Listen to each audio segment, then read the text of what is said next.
Bonjour à tous et à toutes. Au nom de la Fondation pour la conservation du saumon atlantique, soyez les bienvenus. Cette série est rendue possible en partie grâce aux contributions du gouvernement du Canada. Aujourd'hui, nous avons le plaisir d'accueillir M. Sylvain Jutras. Professeur au sein de la Faculté de foresterie, de géographie et de géomatique de l'Université Laval depuis 2010, M. Jutras enseigne plusieurs cours couvrant les concepts de l'hydrologie appliquée aux milieux forestiers, humides, périurbains et agricoles. Ces domaines d'expertise sont liés aux effets de l'aménagement forestier sur l'eau, à la voirie forestière, à la mesure de la neige en milieu forestier, à l'hydrologie des tourbières, ainsi qu'à la cartographie hydrographique à partir de données LIDAR. Avant de commencer, veuillez noter que la période de questions et réponses sera à la fin de la présentation. Sans plus tarder, je passe maintenant la parole à M. Jutras.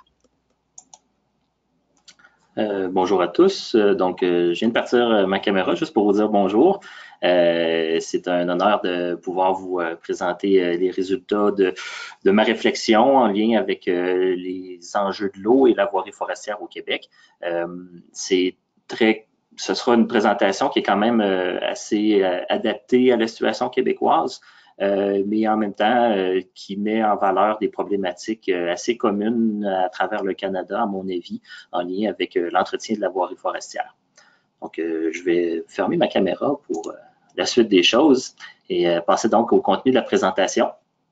Soit dit en passant, je fais partie aussi du CEF, qui est le Centre d'études de la forêt, et de Centro, qui est le Centre de recherche sur l'eau. Ce sont deux organisations, des centres de recherche universitaires. Pour changer. Voilà. Donc, je commence par d'abord la fin. Je vous donne la première présentation, la dernière diapo. En fait, dès le départ, c'est comme ça, ça va vous donner une idée de quelle est l'étendue de mon message, puis qu'est-ce que je vise à vous dire aujourd'hui. D'abord, avant tout, c'est que je veux vous mettre en valeur que la protection de l'eau en milieu forestier passe par, à mon avis, c'est mon avis d'ingénieur forestier, d'hydrologue forestier, que la priorité numéro un, c'est entre autres dans nos pratiques professionnelles d'éviter l'apport de sédiments supplémentaires dans l'eau. Je dis supplémentaire, là, il n'est pas écrit, là, parce que des sédiments dans l'eau, il y en a toujours eu, il y en a toujours, ça se déplace, mais nos pratiques forestières peuvent faire en sorte qu'on apporte des sédiments supplémentaires qui n'étaient pas supposés se ramasser dans le milieu aquatique, et c'est ce qu'on vise à faire par des saines pratiques forestières. Donc, réduire cet apport-là. Au Québec, on a actuellement un cadre réglementaire en forêt publique qui vient d'être rénové. Donc, on a un nouveau règlement, une loi qui date maintenant de 10 ans, mais un nouveau règlement qui est en place depuis 2 ans. Il est plus cohérent que l'ancien. Par contre, ma critique est quand même assez précise à ce sujet-là. C'est que le nouveau règlement ne considère pas le vieillissement rapide de la voirie forestière et cette situation pourrait faire en sorte qu'on va orienter beaucoup de ressources vers le libre passage du poisson, mais au détriment de la priorité numéro un, qui est d'abord et avant tout d'éviter les apports de sédiments dans l'eau.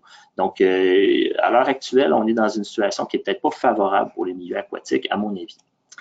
Les solutions, c'est inévitable, ça nous prend une gestion intégrée du réseau routier parce que c'est la meilleure façon qu'on pourra arriver à réduire les apports de sédiments. Le développement de la mise hors service des chemins est une option intéressante, une solution qui pourrait nous permettre de mieux gérer notre réseau routier, entre autres en forêt publique, et améliorer la cartographie des cours d'eau. C'est un sujet qui aussi est à la base d'une meilleure protection de ces milieux-là. Darla m'a déjà présenté, donc je vais passer quand même assez vite sur cette diapo-là où je me présente.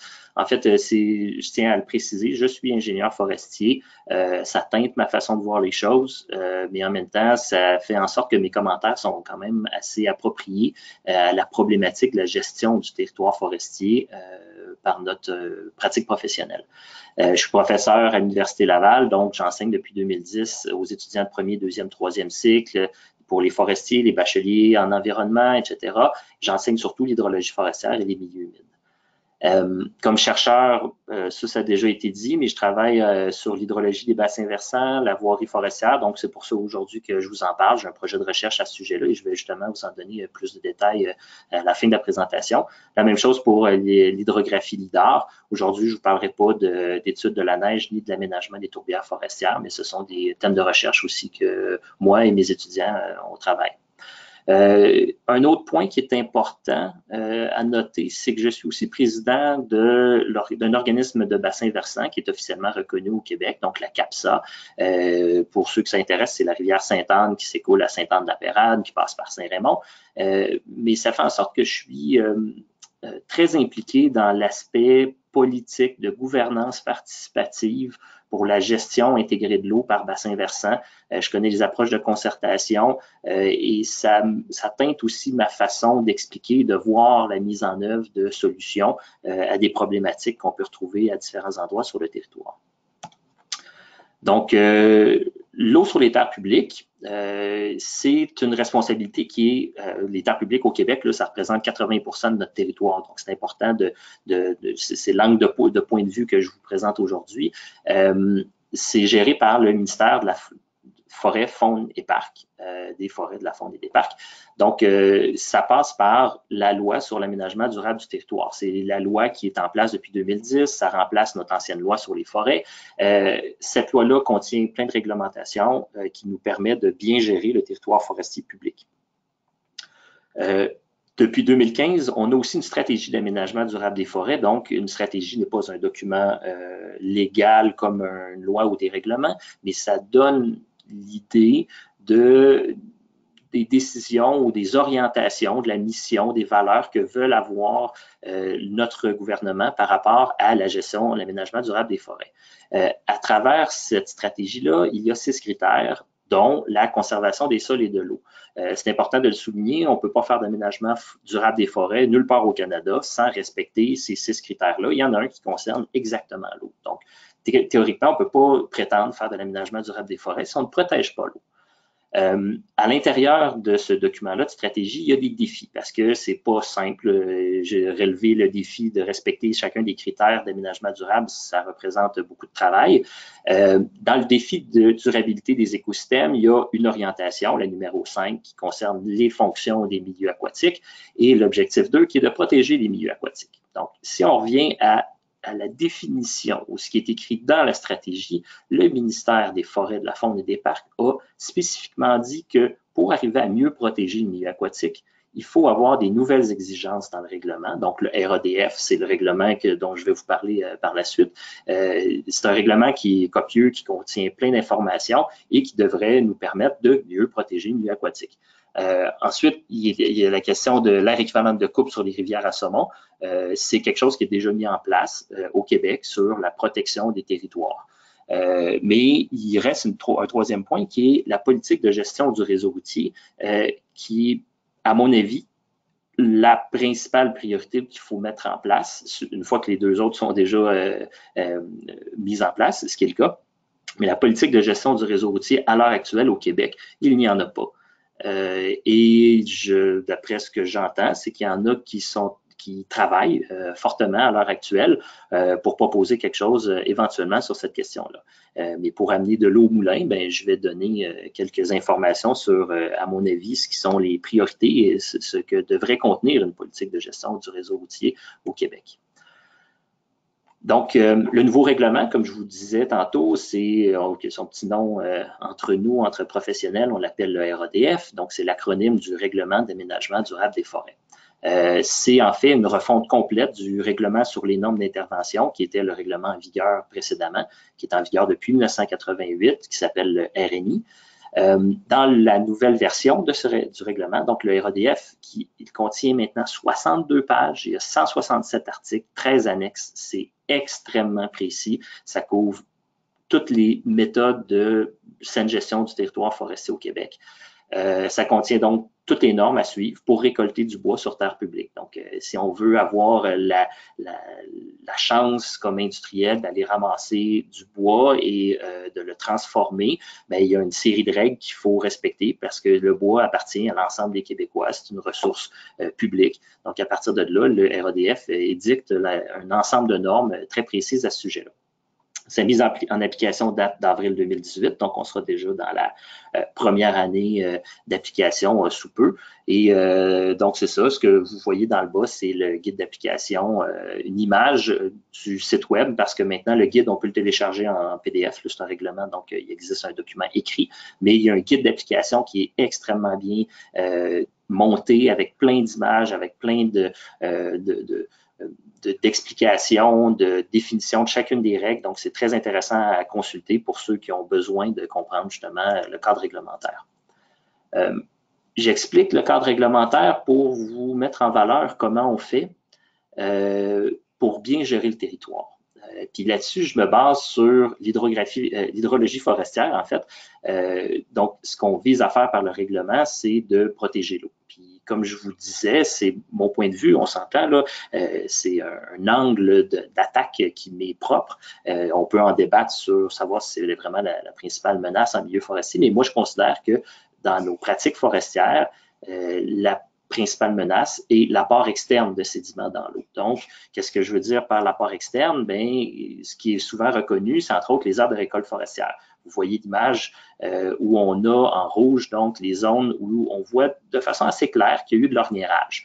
L'orniérage n'est pas en soi une catastrophe.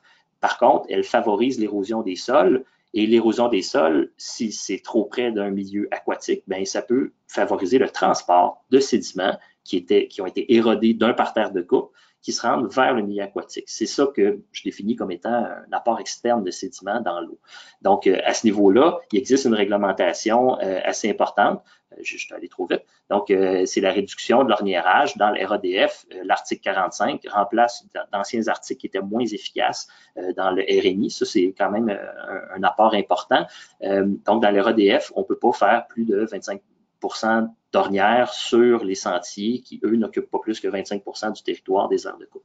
C'est un peu technique, là, mais l'idée, c'était pour mettre en valeur qu'il existe des règles qui réduisent la quantité d'ornières sur le territoire. Donc, à la source, il y a une réglementation qui vise à réduire l'apport externe de sédiments dans l'eau. De plus, ça fait déjà depuis 1988 qu'il existe des largeurs de bandes riveraines qu'il faut protéger. Donc, c'est une des principales recommandations et c'est une pratique qui a été mise en place par le règlement sur les normes d'intervention en 88. On laisse des bandes riveraines de 20 mètres autour des cours d'eau permanents et de 5 à 6 mètres où on récolte le bois, mais on n'a aucun passage de machinerie sur les cours d'eau intermittents.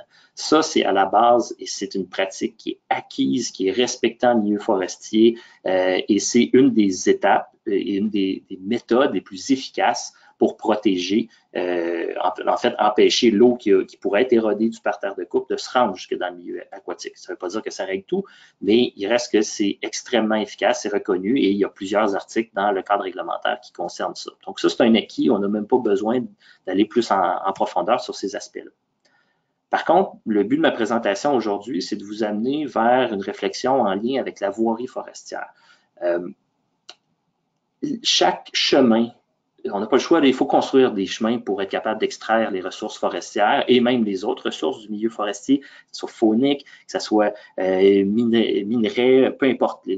Les ressources forestières sur le territoire forestier nécessitent des chemins d'accès pour en faire extraction des ressources. Donc, les chemins forestiers, ça peut fortement favoriser les apports de sédiments parce qu'on met un remblai au-dessus d'un cours d'eau. Donc, peu importe la méthode de travail, c'est très difficile de ne pas en faire pendant l'installation de structures, mais aussi c'est le maintien et l'entretien de ces structures-là à long terme. Donc, chaque traverse de cours d'eau est un point de contact avec un cours d'eau et ça, c'est à la base une réflexion très importante en lien entre la voirie forestière et l'eau. Ces structures-là aussi peuvent causer des entraves au passage du poisson et il y a peu d'évaluations qui existent à l'heure actuelle à ce sujet-là. Donc maintenant, ce que je veux vous présenter, c'est que dans le cadre réglementaire, dans le RADF, il y a maintenant une définition beaucoup plus claire de qu'est-ce que sont en fait, les exigences en fonction de la voirie forestière. Dans le RADF, l'article 2, c'est la section des définitions. Et dans la section des définitions, il y a la définition de chacun des types de travaux qu'on peut faire sur le territoire en matière de voirie. Donc, il y a des travaux de construction, donc c'est construire une nouvelle route, travaux d'amélioration qui consistent à améliorer une route, donc l'élargir, changer une courbe, mettre un ponceau d'une plus grosse structure, etc. Travaux de réfection qui sont tout simplement de faire réparer une route, mais sans changer sa structure. Des travaux d'entretien qui consistent à dégager, dégager des ponceaux, refaire la surface. Et il existe des travaux de fermeture. Des travaux de fermeture, ça veut dire le chemin ne sert plus, donc on va le fermer. Et ça, maintenant, dans le RADF, c'est très bien défini. Il y a certains articles qui, auparavant, n'étaient pas dans un règlement, mais maintenant, ils sont inclus dans le règlement et fermer un chemin de façon permanente sur terre publique, maintenant, exige des mesures très précises de reboisement, d'enlever les structures de traverse de cours d'eau, etc. Par contre, les 5 types de travaux qu'on peut faire sur la voirie forestière, ça représente très mal l'état du réseau routier actuel. Et là, maintenant, je vais vous présenter des résultats de recherche que j'ai menés avec un étudiant de mon laboratoire, Philippe Paradis-Lacombe. Les travaux ont été faits, ils ont été financés par un projet de la Fondation de la Faune du Québec, où nos partenaires étaient la Fédération des pourvoiries du Québec, ZEC Québec et la CEPAC. Donc, avec ces intervenants-là, on s'est posé la question de la durabilité, l'état et la durabilité des traverses de cours d'eau sur territoire public. Donc, ce qu'on a fait, c'est d'utiliser une approche scientifique logique en lien avec la voirie forestière. Ce qu'on voulait, c'est échantillonner des territoires qui nous donneraient une idée cohérente et complète de l'état du réseau routier. Pour ça, on n'a pas sélectionné des réseaux routiers, on a sélectionné des territoires qui sont des bassins versants. Donc, sur une approche beaucoup plus simple, au lieu de faire un grand carré sur un territoire ou de sélectionner des territoires qui n'étaient pas représentatifs, on a dit on va prendre des bassins versants qui allaient de 12 à 20 km² et ces bassins versants-là, on a au moins 2 réplicas de bassins versants à l'intérieur de différentes unités de paysage. Des unités de paysage, ce sont des territoires qui ont été délimités sur le territoire québécois, qui ont des caractéristiques biophysiques semblables. Donc, on peut avoir des types de sols qui sont semblables et des types de forêts qui sont semblables, ce qui nous permet de faire des regroupements intéressants. À l'intérieur de ces bassins versants-là, mon étudiant Philippe et des étudiants qui l'ont aidé ont fait un inventaire, exhaustif de tous les chemins et de toutes les traverses de cours d'eau à l'ensemble de ces bassins versants-là. Ils n'ont pas été capables d'aller ramasser essentiellement toutes les traverses. Il y a des fois que les accès étaient très difficiles, mais ce qu'il a réussi à faire, c'est qu'il a réussi à inventorier plus de 525 km de chemin en véhicule et beaucoup à pied, parce qu'il y a plusieurs des chemins qu'on a inventoriés qui étaient des chemins qui étaient complètement abandonnés et fermés, donc plus carrossables. Ça a exigé 3 mois de terrain intensif à l'été 2015, et à partir de ça, il a fait un état de situation pour ensuite faire une extrapolation cartographique sur les unités de paysage qu'on avait échantillonnées avec 2 bassins versants dans chacun. Donc, les unités de paysage couvraient un territoire de 25 000 km². Les résultats qu'on a obtenus, c'est que les chemins inventoriés, qui représentaient 527 km, il y en avait 48 % qui étaient dans une situation abandonnée. Donc, abandonnée, là, ça veut dire qu'il y a des arbres qui poussent en plein milieu de la chaussée. Des arbres suffisamment gros pour qu'on ne soit pas capable de circuler en véhicule. C'est 48 % de tout ce qu'on a vu. Et nous, c'est parce qu'on a sélectionné des territoires entiers. Et ce qui fait en sorte que ça représente bien le territoire qu'on a échantillonné et non pas le réseau routier qu'on voulait échantillonner. Parce que si on n'échantillonne que le réseau routier qui est carrossable, ben on a un biais qui est favorable à l'échantillonnage de structures qui sont fréquentées. Mais c'est ce qu'on voulait savoir et surtout, c'est ce qu'on a pu remarquer, c'est qu'il y a 17 % des chemins qui ont été inventoriés qui sont fréquentés de façon fréquente, en fait, qui a une circulation régulière sur ces territoires-là. Lorsqu'on extrapole à l'ensemble des unités de paysage, et c'est une extrapolation qui a été faite à partir des types de chemins, de leur âge, leur classification, dans quelle base de données on les a trouvés, on les a extrapolés sur l'ensemble du territoire, on arrive avec environ un tiers de de chemins qui sont abandonnés, 34% peu fréquentés et 29% fréquentés. Lorsqu'on fait toute l'analyse de l'entretien, parce que mes étudiants, ce qu'ils faisaient, c'est qu'ils visitaient les chemins, remarquaient leur état de situation, mais aussi caractérisaient leur fréquentation et leur entretien. Et l'entretien, c'est à savoir, y a-t-il récemment, dans les 10-15 dernières années, une évidence qu'il y a eu des véhicules qui ont fait de l'entretien et des véhicules une niveleuse, une pelle mécanique, peu importe, mais qui auraient entretenu ces sections de route-là. Ce qui est clair, c'est qu'on a à peine un petit peu plus que 21% des routes qu'on a visitées, qui sont représentatives des zones qu'on a étudiées sur territoire public, qui sont entretenues. 21% entretenues, ça veut dire qu'il y a 79% des routes qui apparaissent sur nos cartes, qui sont disponibles, qu'on voit, qui sont entretenues. Excusez, il y en a 79% qui sont non entretenus. Ça veut dire que la grande majorité, la très large majorité des routes sont tout simplement les personnes qui s'en occupent. Et ils ont servi pendant une période de temps pour l'extraction de bois, mais entre-temps, il y a personne qui les entretient. Donc, il y a personne qui visite. Il y en a maintenant qui sont même non carrossables. Est-ce que c'est grave? Est-ce que c'est pas grave? Bien, tout dépend de l'état des traverses de cours d'eau.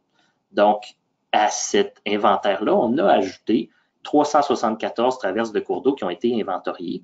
Et on a extrapolé aussi ces informations-là sur les 6 unités de paysage. Et ce qu'on en arrive, c'est que à l'heure actuelle, les traverses de cours d'eau qu'on a trouvées sur les territoires et qu'on a inventoriées, il y a 54% des traverses de cours d'eau qui sont déjà sur le territoire, qui sont dans un état de dégradation avancé. Ça veut dire 31% non fonctionnels. Non fonctionnel, là, ça veut dire la traverse n'existe plus. Elle a été lessivée par une surverse d'eau. On aurait pu traverser en véhicule, c'est terminé. Là. Et ça, c'était souvent des structures qu'on trouvait sur des chemins abandonnés. Donc, quand les gens font leur école forestière et ensuite laissent le chemin dans l'état qu'il est, même si le chemin était bien entretenu, il y a des fortes chances qu'après une dizaine, une quinzaine, une vingtaine d'années, les structures de traverse de cours d'eau deviennent non fonctionnelles. Une traverse de cours d'eau non fonctionnelle, ça équivaut à le déversement de plusieurs mètres cubes de volume de remblai qui est tout simplement déversé dans le milieu aquatique. Les situations critiques et médiocres, on en a mesuré aussi beaucoup et ces structures-là pourraient être améliorées, mais il faudrait commencer par savoir elles sont où et de là est la grande problématique qu'on a au Québec. Ce qui me fait dire, en fait, dans mon cas, que l'abandon, cette étude-là, ce qu'elle a mis en valeur, c'est que l'abandon, c'est le mode de gestion le plus fréquent en forêt publique québécoise. C'est comme ça qu'on gère notre réseau routier parce que le cadre réglementaire le permet. C'est exactement comme ça que la façon, le RADF est fait et le RNI auparavant. Il n'y a pas d'obligation d'entretien du réseau routier pour les gestionnaires du territoire forestier. C'est tout simplement comme ça. La réglementation dit qu'il faut construire des bonnes structures de traverse de cours d'eau, mais il n'y a personne qui oblige à les entretenir par la suite parce qu'elles sont publiques. C'est une des grandes questions, une des explications en fait de cette situation-là. Donc, l'abandon, pour être sûr qu'on se comprend bien, là, je vous suggère une définition. Puis je vais vous la lire parce qu'elle est très pointue, mais en fait, elle permet de bien expliquer la mise en situation et les enjeux que ça représente. Donc, l'abandon d'un chemin, d'un pont ou d'un ponceau, qu'est-ce que c'est? C'est l'absence de travaux réalisés sur un chemin ou un tronçon de chemin. Donc, ça veut dire qu'on ne fait pas de travaux. Pendant plusieurs années, y compris les ponts et les ponceaux de ce chemin, lorsqu'aucune activité forestière ne nécessite l'utilisation régulière. Et l'idée, c'est que l'activité forestière de récolte, c'est généralement celle qui permet d'entretenir à long terme. Il y a des usages de gestion faunique, donc des chasseurs-pêcheurs qui se déplacent sur le territoire, mais généralement, ce n'est pas suffisant lorsqu'il y a des faibles fréquentations pour maintenir un entretien. Dans le cas d'un chemin, cette action mène à la croissance de végétation ligneuse sur la chaussée, rendant inaccessible le territoire en véhicule. Et ça, on le voit souvent. Après un certain temps, c'est impossible de se déplacer sur le territoire. Dans le cas de ponts et ponceaux, ils ne font l'objet d'aucun démantèlement, d'aucun entretien, ni d'aucune inspection. Et c'est le gros problème, à mon avis, à l'heure actuelle, parce que si on abandonne un chemin et on n'a pas enlevé les structures, on n'a pas fermé le chemin de façon officielle, bien, ça veut dire qu'il n'y a plus personne qui sait qu'il y a des traverses de cours d'eau, ni qui en fait l'entretien, ni qui en fait l'inspection. Donc, ces structures-là sont laissées à l'abandon. C'est exactement la définition que je vous explique en ce moment. La durée de vie des matériaux utilisés dans leur conception est fréquemment atteinte, ce qui menace la libre circulation de l'eau et du poisson, de même que les fonctions des milieux aquatiques en cas de défaillance majeure. Et ça, je tiens à vous le préciser, c'est un autre résultat que Philippe Paradis-Lacombe a évalué, c'est qu'on s'attendait à ça, là, les ponceaux de bois, parce qu'on en a trouvé sur le territoire, ils ont été tous construits avant 1996, puis dans tous les cas, ils étaient déjà démantelés. Ils étaient déjà, donc les ponceaux de bois qui étaient mis à l'époque, en 1996, qui étaient faits avec des mauvais types de matériaux, avec du bois fait très rapidement. Ces structures-là n'ont jamais duré plus de 23 ans. Et ces structures-là sont des entraves à la libre circulation du poisson dans beaucoup, beaucoup de situations. Et ils sont encore là. C'est pas, ils vont maintenir l'entrave à la libre circulation du poisson pendant encore de nombreuses années. Le métal, on vous le confirme, on en a vu plusieurs tuyaux de métal, donc de TTOG, c'est l'acronyme de tuyaux de tôle ondulé galvanisé. C'est le type de tuyaux de métal les plus fréquemment utilisés en milieu forestier. Ça ne dure pas plus que 25 à 30 ans, puis on a vu des structures qui avaient justement autour de 25 ans, et ces structures-là sont percées, ils sont corrodés et ils ne feront pas le travail plus que 25 ans. Dans une gestion cohérente, on devrait enlever ces structures-là assez rapidement. Et le plastique, qui est une solution durable, ça dure pas plus que, en fait, ça dure plus que 17 ans. En fait, on n'a aucune structure de plastique qui nous a semblé même avoir un certain, en fait, qui commençait à se dégrader. Toutes celles qu'on a vues avaient été installées avant, à partir des années 2000, ce qui fait en sorte qu'ils sont très loin de leur fin de vie utile, sont prévus pour durer presque 100 ans. Le temps nous le dira, mais c'est des structures qui sont longévives. Et ce qu'il faut retenir, c'est que les ponceaux de métal, qui ont été très largement utilisés depuis un bon 20-30 ans, après 25 ans, il faut penser à les changer. Là. Il n'y a pas de magie. Donc, si on les abandonne sur une route qu'on va utiliser dans 40 ans, ben, la structure de métal ne devrait plus être carrossable après cette période de temps-là. Les chemins abandonnés ont tendance aussi à disparaître des bases de données cartographiques gouvernementales, y compris les ponceaux de ce chemin, qui n'ont jamais fait partie de ces bases de données. Pourquoi je vous dis ça? C'est parce que nous, on s'est rendu compte en faisant le travail, on a inventorié des bassins versants en entier, donc on a retrouvé des routes qu'on ne voyait pas qui étaient sur les cartographies qu'on avait en main. Donc, on s'est bien rendu compte que Routard, qui est une version mise à jour du 4e inventaire décennal, il y a 330 000 km de chemin pour l'ensemble de la forêt publique du Québec. Et là-dessus, nous, on s'est rendu compte que les chemins récents n'y apparaissaient pas, donc il faut rajouter au moins 4 il faut rajouter généralement 18 de chemins qui ont été effacés parce que, comme par magie, des chemins qui étaient abandonnés dans le 3e inventaire décennal, de certaines régions que ces chemins-là ont été effacés des bases de données pour embarquer dans le 4e décennal. Ce qui fait que ces chemins-là, ils n'ont pas été démantelés, ils ont été abandonnés et on les a enlevés des bases de données parce qu'ils sont plus carrossables. Et nous, on est allé les visiter sur le terrain et il y avait encore des chemins, il y avait encore des traverses de cours d'eau et aucune de celles-ci avait été démantelée. Il y a 13 aussi de chemins qui sont anciens, qui étaient donc même pas dans le 3e décennal, 1er, 2e décennal. Mais là, dans ces cas-là, généralement, ces structures-là sont déjà érodées et parties avec le temps.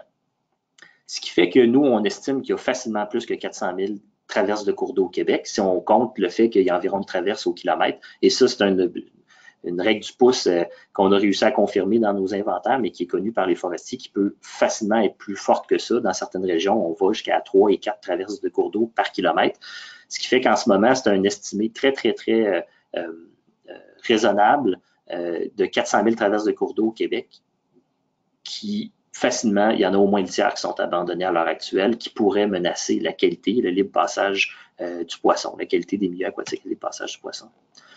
Donc, quand on revient à cette situation-là, construire des traverses de cours d'eau durables, bien, le RADF, il y a plein de règles, mais c'est une solution efficace d'avoir une construction de traverses durables si on planifie le remplacement à fin de vie utile. Parce qu'à l'heure actuelle, on construit des traverses durables depuis 1980, depuis des années 90, 2010 à cause des règlements qui étaient en place, mais on n'a jamais planifié le remplacement à fin de vie utile. Et techniquement, le REDF ne fait pas aucune différenciation d'une permanence ou d'une nécessité d'inspection de ces structures-là. Ce ne sont pas des structures permanentes. Le ministère du Transport du Québec ne considère aucune traverse de cours d'eau comme permanente. Toutes les structures, qu'elles soient en béton, les ponts, les arches, les ponceaux, tout est inspecté avec une séquence connue, ce qu'on ne fait pas en milieu forestier. Et il existe encore, pire que ça, aucune base de données exhaustive des traverses de cours d'eau. À l'heure actuelle, le ministère des Forêts, de la Faune et des Parcs n'a pas de base de données des traverses des cours d'eau. Ils ont une base de données routeur qui contient des ponts, certaines structures importantes, certaines ponceaux, mais aucune base de données exhaustive qui vise la structure n'existe même pas. Donc, quand les industriels forestiers disent « Voici ma structure de base de données, j'ai des traverses de cours d'eau », officiellement, le ministère des Forêts n'a pas de structure pour les archiver. Peut-être que certains bureaux régionaux les archivent de façon ponctuelle, mais pas de façon coordonnée pour l'ensemble du Québec. Donc, il n'y a aucune inspection récurrente et donc, c'est très difficile de faire une priorisation à l'heure actuelle de quel genre de travaux on devrait faire puis où on devrait investir notre argent pour mieux gérer notre réseau routier. Il y a plein de règles dans l'REDF qui permettent de réduire l'érosion du chemin. C'est bien parce que réduire les risques d'apport puis de réduire les risques d'apport de sédiments, sauf qu'en même temps, c'est une solution efficace seulement si l'entretien est fréquent. Puis pourtant, on abandonne de façon massive nos routes. Puis quand les chemins sont abandonnés, si on ne peut plus se rendre sur le territoire, on ne peut pas non plus faire un entretien ni une inspection. Donc, c'est une bonne chose de réduire l'érosion des chemins, mais en même temps, il faut entretenir les structures et ça, à ce niveau-là, il n'y a pas de réglementation qui concerne l'entretien.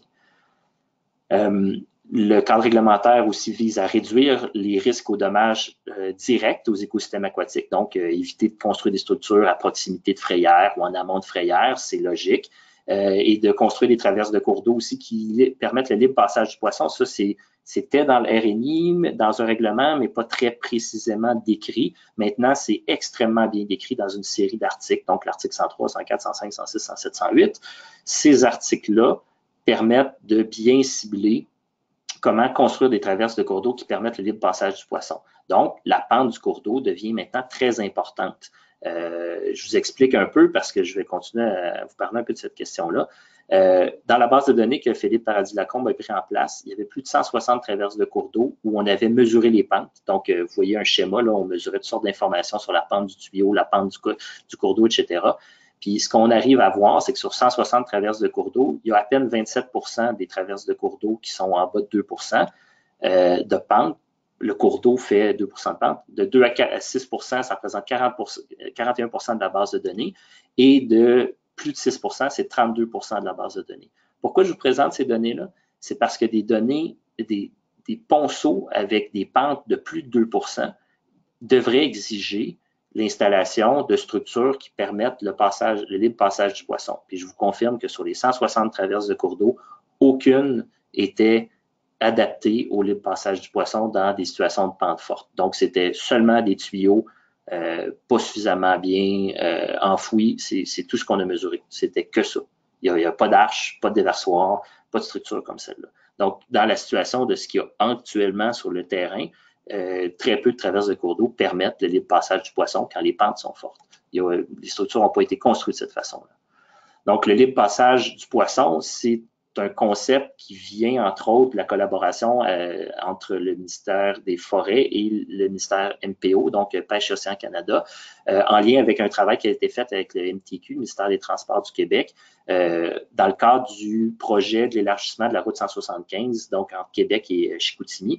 Ce projet-là fait en sorte qu'il y a eu beaucoup de travail qui a été fait pour établir des bonnes pratiques. Donc, il y a un document que vous voyez ici, donc les lignes directrices pour les traversées de cours d'eau au Québec, et c'est extrêmement intéressant parce qu'on y voit comment installer des ponceaux à refoulement, des ponceaux à déversoir et des arches dans des cas où on veut permettre le libre passage du poisson.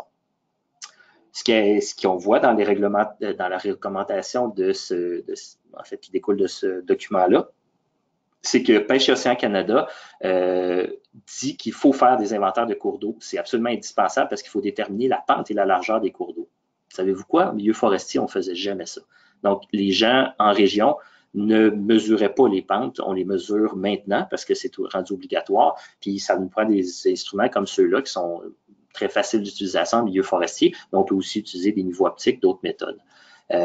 Ce que les recommandations de Pêche Océan Canada aussi disent, c'est que c'est pas une recette universelle. C'est pas parce que tu as une pente donnée qu'il faut absolument utiliser telle structure. Il y a plein de façons de faire les choses. Il faut être subtil. Et aussi, ce que le ministère dit, c'est que la construction est plus facile que la réfection. Donc, de faire la construction d'une nouvelle traverse de cours d'eau, c'est beaucoup plus simple que de faire une réfection d'une structure. Donc, le libre passage du poisson dans la RADF est malheureusement pas du tout traité de cette façon-là. À l'heure actuelle, un cadre réglementaire, c'est des normes. Puis à partir de là, ben, c'est une recette universelle.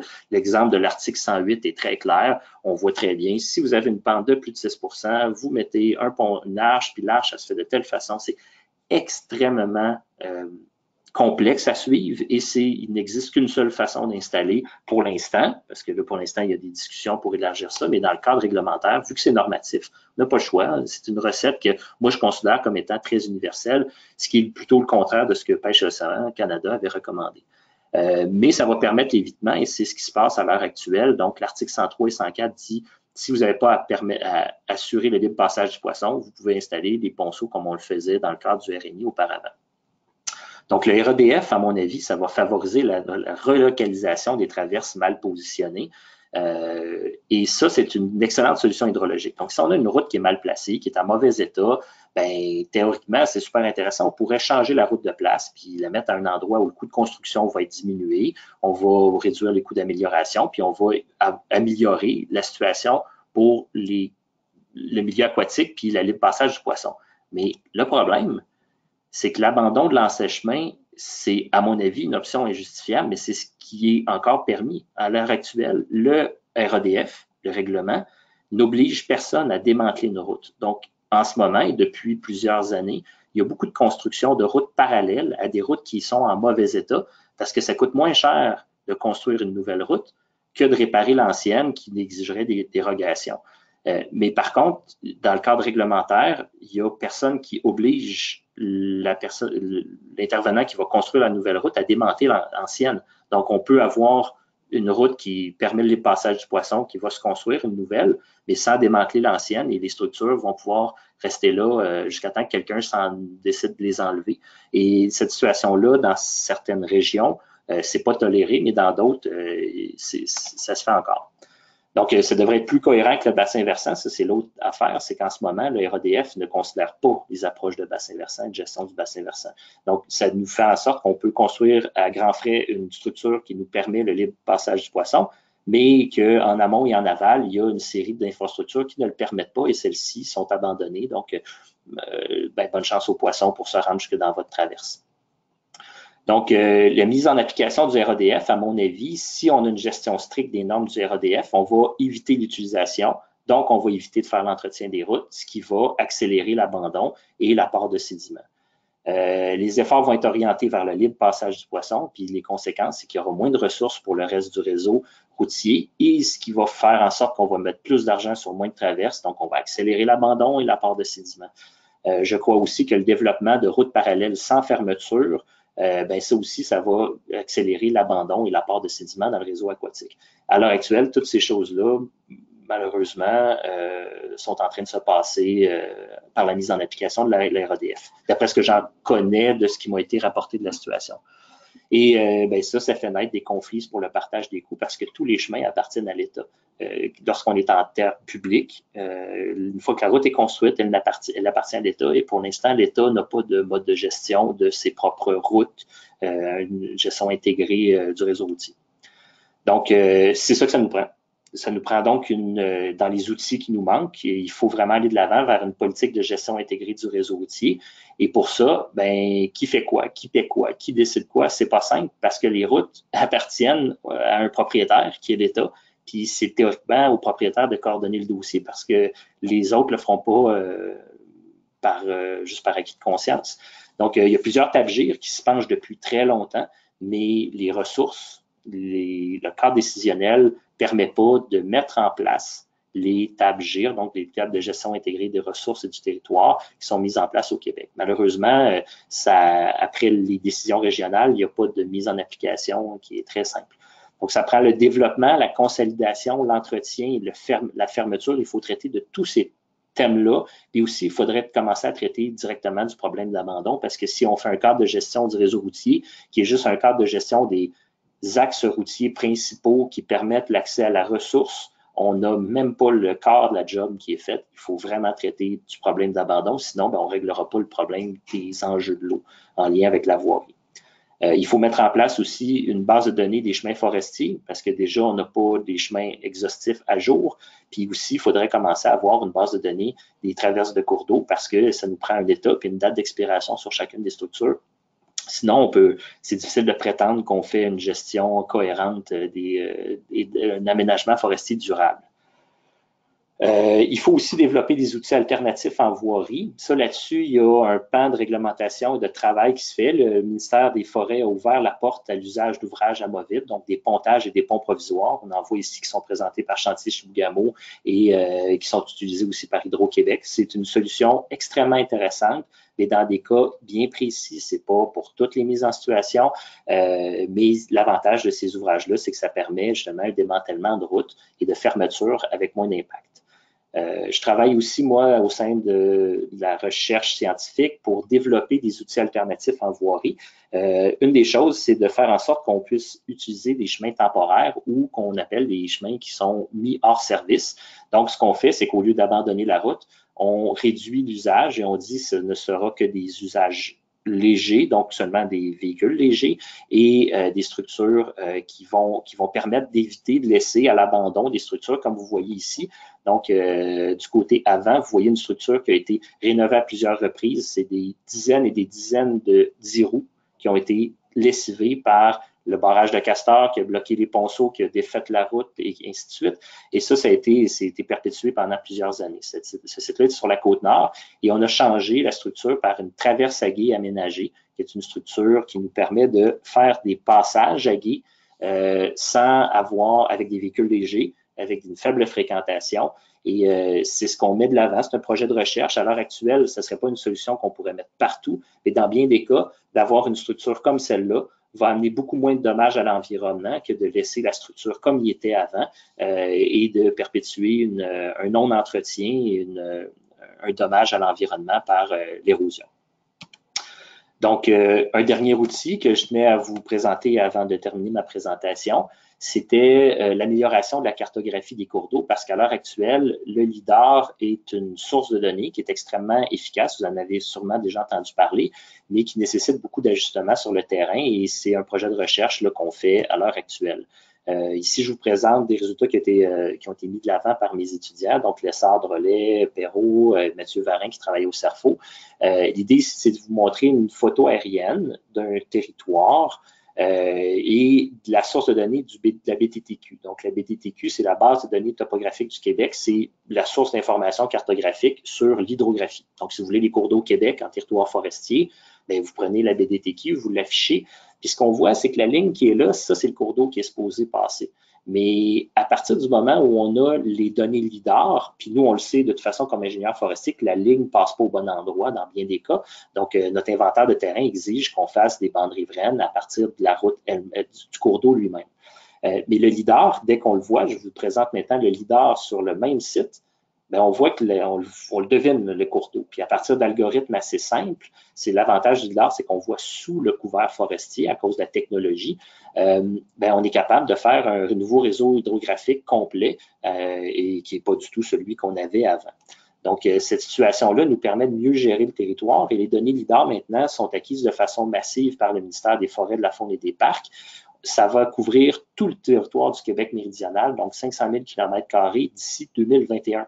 Donc, il en reste pour 2-3 ans et toute la couverture devrait être faite. Donc, à l'heure actuelle, vous voyez, toute la Côte-Nord est disponible, Capitale-Nationale, l'Outaouais, maintenant l'Abitibi est disponible, la Mauricie est disponible, ça ne sera pas long que l'Estrie, une partie de l'Estrie puis la Montérégie vont être disponibles aussi. Donc, ça, c'est toutes des sources de données où vous avez un modèle numérique de terrain, modèle relief ombré, les pentes, la hauteur de la forêt comme produits dérivés qui sont rendus disponibles. Mais moi et mon équipe, ce qu'on fait, en partenariat avec les partenaires que vous voyez en bas de l'écran, donc Forêt Fonds des Parcs et le CERFO, à l'heure actuelle, on valide par des données de terrain les meilleures approches de modélisation de l'hydrographie linéaire surfacique et des milieux humides, parce que ce qu'on veut générer, c'est des cartes à l'ensemble de tout le territoire québécois. Éventuellement, c'est le ministère qui veut faire ça et nous, on travaille à leur développer les outils et on valide sur le terrain avec des séries de points qu'on va prendre physiquement. Donc, mes étudiants se promènent avec des GPS à haute résolution. Ils vont prendre des informations et des points de contrôle pour dire ici un cours d'eau, ici un cours d'eau, ici il n'y a pas de cours d'eau, ici il y en a un, et ainsi de suite, pour monter une base de comparaison et valider les meilleures approches. Et on le fait aussi pour les milieux humides. C'est pas une petite chose non plus parce que ce sont des zones de contrainte de drainage. Tous les territoires en vert et entourés ici, ce sont des territoires qui ont été identifiés par notre cartographie qui est basée sur un indice d'humidité qui est le Saga Wetness Index qui nous permet de délimiter des zones qui sont des zones humides où on serait mieux de ne pas passer de machinerie et on se rend compte que ça correspond exactement à ce qu'on retrouve sur le terrain. Donc, on est en train de finaliser, de fignoler ça parce que ça fonctionne pour le bouclier canadien, mais il reste à démontrer si ça fonctionne aussi dans des territoires plus bas, plats, comme les Basses-Terres du Saint-Laurent et l'Abitibi, entre autres. Donc, ça fait partie des projets pour les prochaines années. Donc, ça fait le tour de ce que je voulais vous montrer aujourd'hui. Donc, si je reviens avec ma diapo que je vous ai montrée dès le départ, la protection de l'eau en milieu forestier, à mon avis, il faut baser ça sur le fait qu'il faut prioriser, il faut éviter tous les apports de sédiments externes dans l'eau. Et pour ça, bien, le cadre réglementaire en forêt publique au Québec est bon. Donc, on a un nouveau règlement qui est plus cohérent. On a des règles qui gèrent bien les récoltes forestières, mais on ne considère pas le vieillissement rapide de la voirie forestière et c'est l'enjeu de la gestion de la voirie forestière qui, à mon avis, est le principal facteur qui fait des apports massifs de sédiments dans l'eau à l'heure actuelle. Puis pourtant, on oriente beaucoup le travail de gestion de la voirie sur une priorité qui me semble secondaire, qui est le libre passage du poisson. C'est intéressant de gérer le libre passage du poisson, mais ça ne sert à rien de gérer le libre passage du poisson si ce n'est pas fait par bassin versant, puis si ce n'est pas fait en tenant compte qu'il peut y avoir des apports de sédiments externes massifs par une voirie mal entretenue. Donc, les solutions, il faut passer par une gestion intégrée du réseau routier, le développement de la mise en service des chemins, je pense que c'est un des outils majeurs, et améliorer la cartographie des cours d'eau qui nous permettra d'aller de l'avant vers une meilleure connaissance des milieux aquatiques. Voilà, c'est fait. Merci beaucoup de votre attention. J'imagine que maintenant, c'est la période de questions qui va commencer. Merci beaucoup pour cette excellente présentation. C'était fantastique. Donc, pour la période de questions-réponses, nos participants, vous avez deux choix. Si vous souhaitez poser une question, vous pouvez lever votre main, qui est l'icône avec la petite main, et nous allons activer votre microphone, puis vous pouvez poser votre question directement, ou vous pouvez taper votre question dans le panneau de configuration et je la lirai à haute voix. And a reminder that you also have the option of asking your questions in English if you so wish. Donc, on a déjà reçu notre première question de Leo Wallet. Puis, elle a posé la question, comment le LIDAR fait la différence entre une fossé et une course d'eau? C'est une excellente question. Il ne fait absolument pas la différence. Donc, ça, c'est un des enjeux majeurs à l'heure actuelle avec l'utilisation du LIDAR. C'est un des travaux très approfondis qu'on fait au sein de notre équipe parce que les étapes que je vous ai montrées là, c'est très simple de générer à partir d'un modèle numérique de terrain des écoulements. Le problème, c'est qu'à chaque fois qu'on a une route, l'eau va avoir tendance à dévier sur le bord de la route jusqu'à temps qu'elle trouve le point le plus bas de la route parce que le LIDAR, c'est pas magique. C'est très bon, mais c'est pas magique, ça ne voit pas à travers les chemins. Donc, c'est pas capable de nous dire où sont les traverses de cours d'eau pour faire passer l'eau sous le remblai qui, lui, est vu par le LIDAR. C'est pas un simple problème, c'est un problème qu'on essaie de régler d'une façon algorithmique, mais la solution la plus intelligente et la plus cohérente serait de savoir sont où nos traverses de cours d'eau. Donc, je reviens... tout est dans tout. Là, dans la présentation que je viens de vous faire, je viens de mettre en évidence que si on ne sait pas sont où nos traverses de cours d'eau, on ne peut pas bien gérer nos traverses de cours d'eau. Puis je fais même mettre en évidence que si on veut avoir une bonne gestion puis une bonne cartographie qui découle du LIDAR, la meilleure cartographie sera celle qui est faite à partir d'une base de données où on saurait où se trouvent nos traverses de cours d'eau. Donc, la nécessité puis la pertinence d'avoir une base de données des traverses de cours d'eau au Québec, elle pourrait aider à plus qu'un enjeu.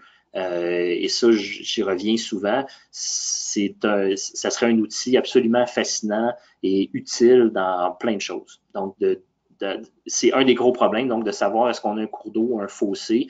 À partir du moment où on a des routes, le LIDAR, il faut être il faut analyser et interpréter la donnée qui est fournie par le LIDAR avec parcimonie, parce que le LIDAR ne fera pas par magie la différenciation d'un fossé par rapport à un cours d'eau ou un cours d'eau naturel. Merci beaucoup. Notre prochaine, on a reçu un commentaire de Yannick Charette. Elle a écrit « Merci pour cette excellente présentation qui fait état des enjeux de protection de l'eau réelle et concrète en milieu forestier. » Puis, on a reçu deux questions, la même question de Andréane Cloutier et Pierre Morin. Pourriez-vous nous fournir le PowerPoint pour consultation ultérieure, s'il vous plaît? Oui, certainement, il n'y a pas de problème. Une partie de cette présentation-là est déjà disponible, entre autres, sur le site de l'Ordre des ingénieurs forestiers du Québec. Ça fait déjà 2 ans que disons que j'ai pas le même discours parce que mon discours évolue. Là. Je vous dirais que je répète pas tout le temps la même chose parce que j'ai des interventions, j'ai des discussions avec plusieurs intervenants du milieu. Et pour l'instant, ce que j'ai dit il y a 2 ans, il n'y a pas grand-chose qui s'est pas révélé être vrai. Je suis très inquiet par la mise en application du RADF à l'heure actuelle qui est fait par des gens qui sont extrêmement bien intentionné. Le cadre réglementaire est un cadre réglementaire quand on a un règlement à mettre en application, quiconque doit le respecter. Par contre, c'est ce qui n'est pas dans le règlement qui fait le plus mal au milieu aquatique à l'heure actuelle. Et c'est là où c'est difficile parce que plusieurs intervenants du côté de la forêt publique, que ce soit les industriels, que ce soit les gens au sein des ministères, sont conscients de cette situation-là, mais manquent d'outils et aussi de pouvoir politique, parce que ça passe d'abord avant tout par une gestion politique et bien coordonnée.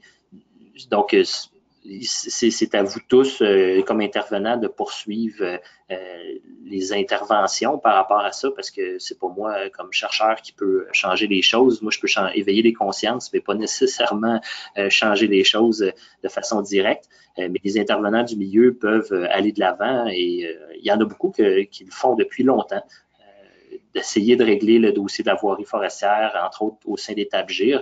Mais par contre, c'est le manque de ressources qui fait en sorte que ça finit pas par se mettre en application de façon souhaitée. Merci. Notre prochaine question est de Catherine Collette. Puis elle a posé la question « How was the new regulation received by the forest industry? » Puis Catherine est bilingue, donc vous pouvez répondre en français. OK, il n'y a pas de problème. La réglementation, elle est bien prise à l'heure actuelle par l'industrie. Il y a encore de l'éducation à faire au sein des intervenants qui font la gestion de la voirie. Une réglementation, c'est une réglementation. De la minute qui est mise en application, les gens se battent plus pour dire ça fait pas mon affaire, là. Et là. Donc, les gens la mettent en application, mais pour l'instant, ce qu'on voit en milieu forestier, c'est une course à l'article 103.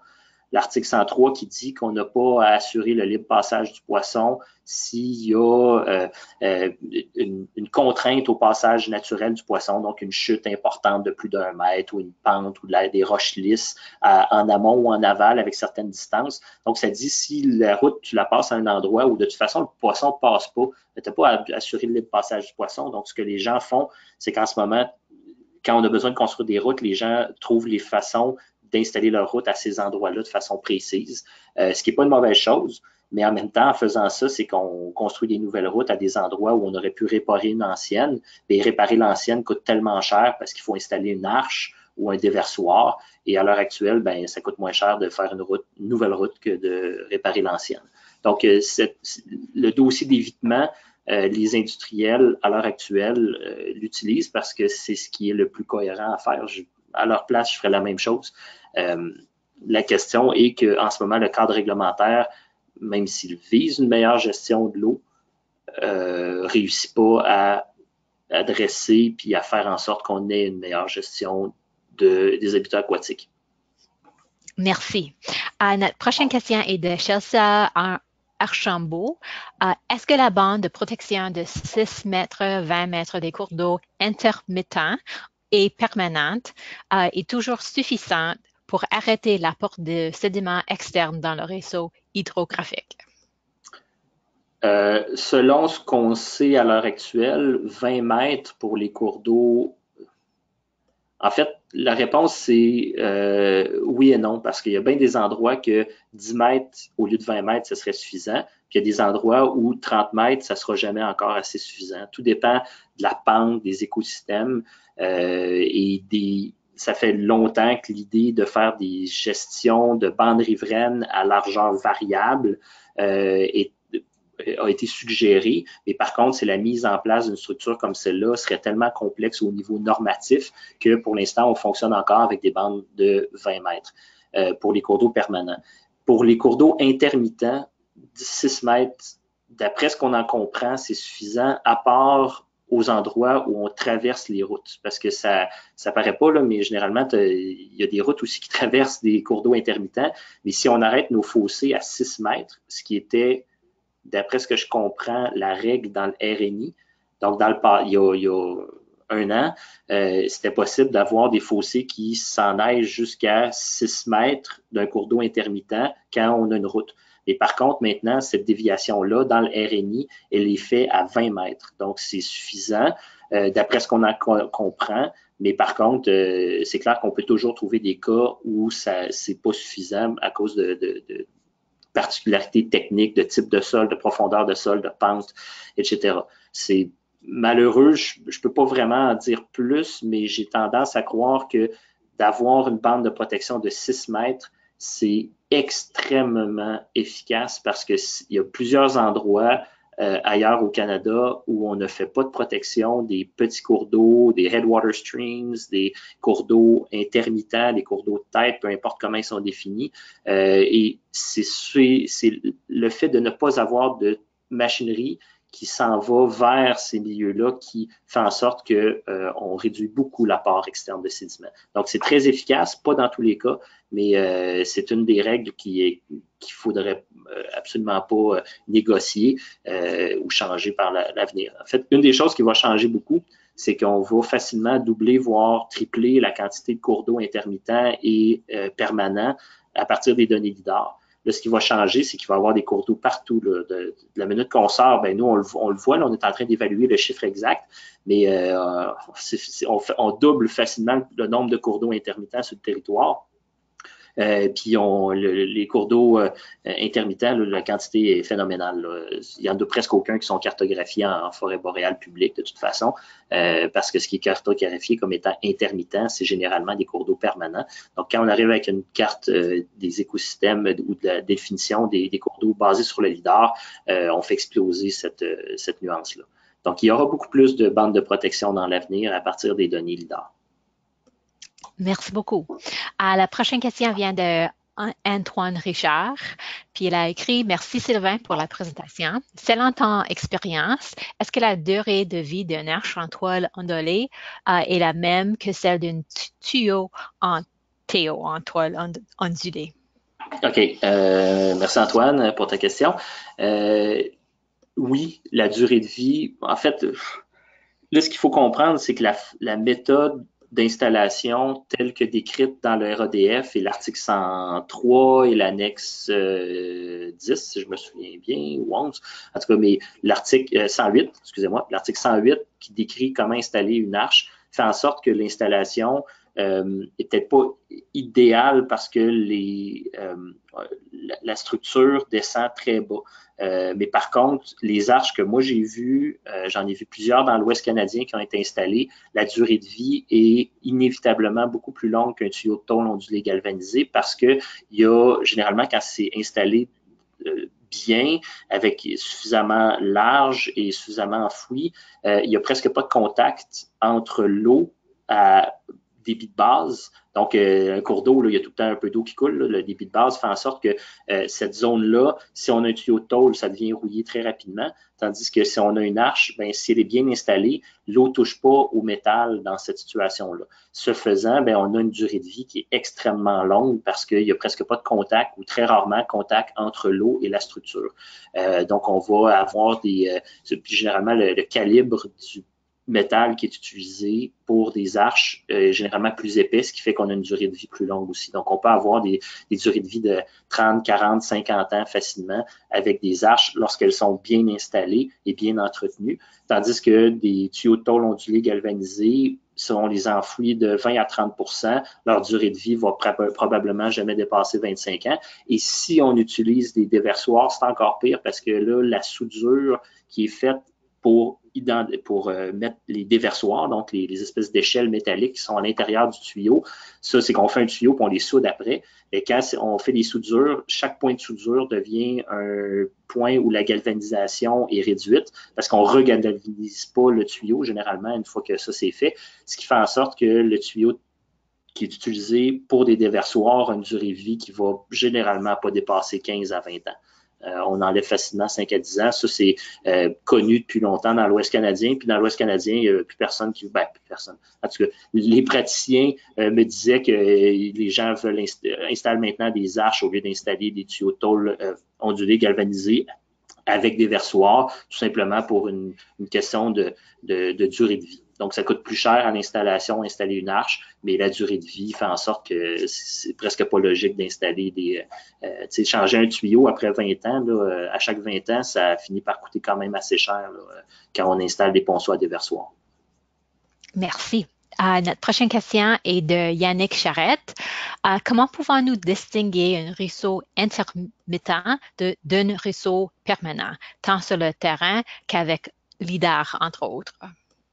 Bien, avec le LIDAR, maintenant, on utilise des seuils, mais j'ai mon étudiant, Francis Lessard, qui travaille à sa maîtrise à l'heure actuelle. Les résultats, on devrait être bons pour les produire d'ici le mois de juin, qui essaie de voir comment on peut faire varier les seuils d'initiation. Généralement, on a un seuil, on dit, bon, à partir de 4 hectares de bassin versant, on se retrouve avec un cours d'eau intermittent. Mais ça fonctionne pas partout, ça fonctionne pas tout le temps. Des fois, c'est plus, des fois, c'est moins, des fois, c'est 2 hectares, des fois, c'est 10 hectares. Donc, ça peut être extrêmement variable en fonction du bassin, des types de sol, de la région dans laquelle on se trouve. Donc, on a de la donnée en ce moment, puis on va essayer de travailler, on est en train de travailler sur l'élaboration de seuils variables en fonction des caractéristiques du territoire. Par contre, c'est la même chose pour les permanents. Par contre, sur le terrain, comment les identifier? Bien, la classification, elle est clairement définie dans le RADF. En fait, il faut aller dans le guide d'identification, le guide d'application du RADF, et dans un des petits drapeaux où on a de l'information, on est capable de trouver comment identifier. Donc, si vous allez dans l'article 2, vous trouvez cours d'eau intermittent. Si vous cliquez sur le petit drapeau, il va y avoir une figure qui va vous montrer un arbre décisionnel puis une classification qui définit la présence d'un lit. À partir du moment où on a un lit de cours d'eau, on est dans un cours d'eau qui peut être intermittent ou permanent en fonction de la quantité d'eau qui s'y trouve au moment de la visite. Puis, donc, normalement, la différenciation entre un intermittent et un permanent, c'est qu'un intermittent, il y a de l'eau juste dans des événements de pluie importante, puis un permanent, bien, il y a de l'eau à l'année, à part pendant exceptionnellement un étiage sévère. C'est quand même assez bien défini dans la loi, mais rendu sur le terrain, je peux vous le dire par expérience, on peut s'ostiner longtemps. C'est pas facile à déterminer. C'est pas si simple que ça, mais en soi, ça fait partie d'une problématique importante. Puis il peut y avoir des cas de poursuite. C'est pas simple d'identifier un cours d'eau permanent ou intermittent, mais le cadre réglementaire puis la description, elle est claire. Par contre, après ça, sur le terrain, c'est de dire comment on fait pour savoir si c'est sec juste une semaine ou deux dans l'année ou un mois.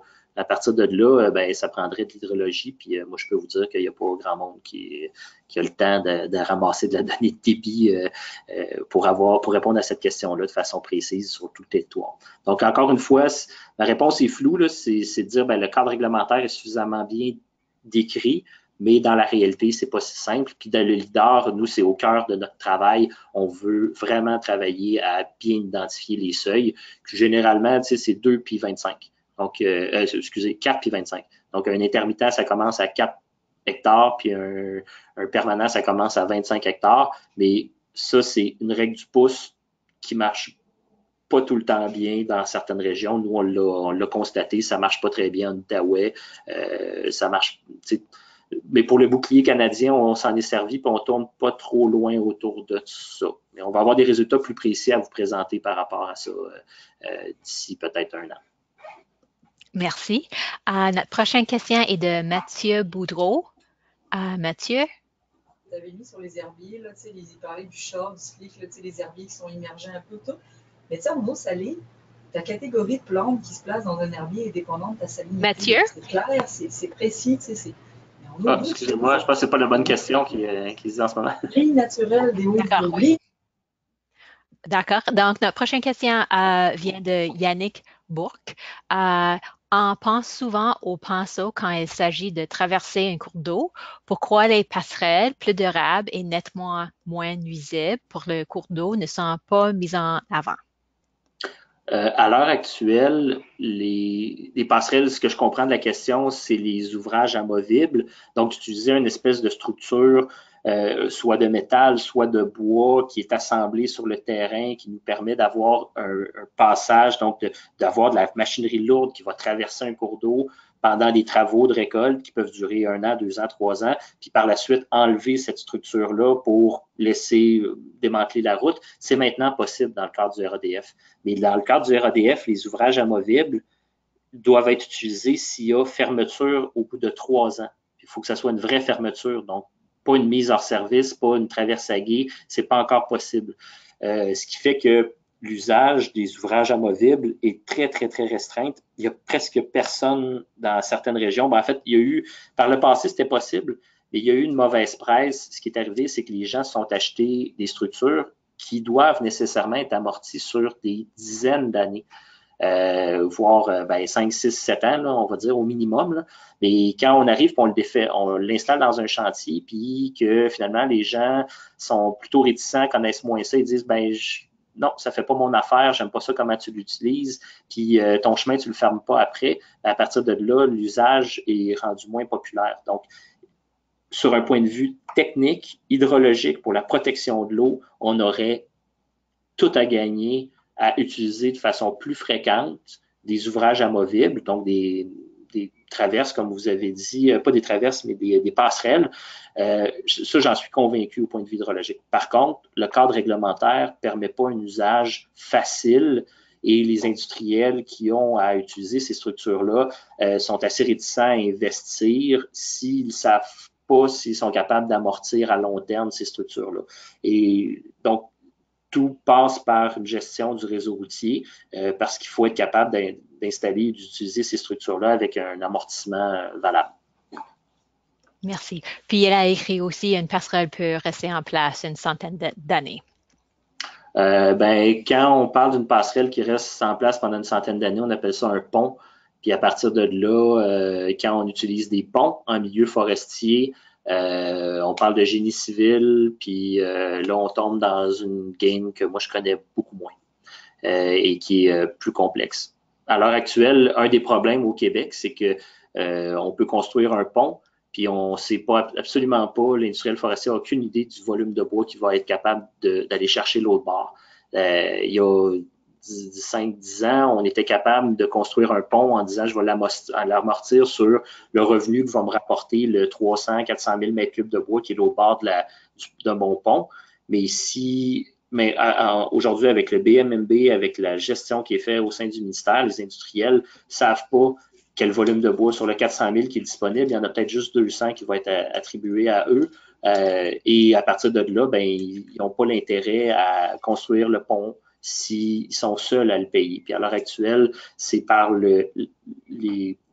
l'installation d'un pont qui est payé en partenariat par le ministère, par les différentes organisations. Ça se fait, c'est très rare par contre, parce qu'être capable de trouver l'argent pour faire ces constructions-là, j'ai des exemples dans Port-Neuf, ça a pris 5-6 ans avant que l'argent finisse par être suffisant pour être capable de construire la structure. Donc, les délais ne sont pas dans le délai de ce qu'on est habitué de gérer en milieu forestier. Merci. Notre prochaine question est de Léo Ouellette. Serait-il pas opportune que les traverses de cours d'eau sur le territoire de l'État soient en plastique afin de sécuriser à long terme le libre passage de poissons? C'est une excellente question, puis il y a deux affaires extrêmement contradictoires dans ce qui vient d'être dit, parce que si on veut assurer le libre passage du poisson, il faut s'assurer qu'on ait des parois d'un tuyau qui sont ondulées. Et c'est écrit dans le règlement qu'on ne peut pas installer une structure lisse pour être capable d'assurer le libre passage du poisson. Ce faisant, les tuyaux en plastique sont généralement lisses à l'intérieur pour une raison de conception. Ondulés à l'extérieur, lisses à l'intérieur. Il existe maintenant des nouveaux produits comme le tuyau Turbulence qui est fait par voyons, c'est pas Amtech. Oui, c'est non. Excusez-moi, je suis en train de mélanger deux compagnies. C'est Soleno qui fait un tuyau qui retient, mais ils ne peuvent pas dépasser 900 mm. Mais sur un point de vue technique, là, oui, le plastique, c'est une bonne idée, mais dans la façon de gérer les choses dans le cadre réglementaire au Québec, l'usage, lorsqu'on a besoin d'assurer le libre passage du poisson, l'usage de tuyaux de plastique devient très complexe. Ça ne veut pas dire que d'ici peu, il n'y aura pas des solutions qui vont être développées à ce sujet-là, mais c'est clair que d'utiliser du plastique, lorsque bien installé, a une durée de vie puis un amortissement très intéressant. Merci. Notre dernière question est de Marco Bando de l'OBV Saguenay. Puis il a écrit « Merci pour la belle présentation. Dans l'étude de Paradis-Lacombe, pourquoi le choix de la taille des bassins versants a été arrêté entre 12 et 20 km²? C'est le Marco. En fait, c'est pour des raisons de temps et de contraintes. Si on avait voulu faire des bassins versants qui auraient fait 40, 50, 60 km², bien, on se serait concentré sur des territoires beaucoup plus grands. Ça aurait exigé plus de déplacements. Puis on voulait plutôt répartir spatialement nos bassins pour être capable de faire notre étude pendant l'été. Et cette étude-là, toute la méthodologie, on pourrait la continuer puis la faire sur plein d'autres territoires parce que toute la méthodologie, on l'a, mais je pense avoir suffisamment d'arguments pour aller de l'avant avec ce que je veux dire, mais si il y a des gens qui veulent mettre en place des structures ou des études comme celle-là pour accumuler de la donnée supplémentaire, ça pourrait être fait parce qu'on a toute la méthodologie. Là. Nous, on peut la partager facilement, mais c'est ça. Donc, le but de faire l'inventaire de cette dimension-là, c'était vraiment pour trouver des territoires où on n'intervenait pas sur dire, on prend un carré ou on prend une section d'un réseau routier. Ce qu'on voulait, c'est s'assurer d'avoir un échantillonnage aléatoire et non stratifié d'un réseau routier. Donc, on a ciblé des territoires, puis on a jugé que c'était plus pertinent d'y aller par bassin versant parce qu'on a ainsi des bas de bassin versant puis des hauts de bassin versant, puis on avait des routes importantes, des routes de toutes les ampleurs dans ce qu'on a échantillonné. C'était plus aléatoire de cette façon-là.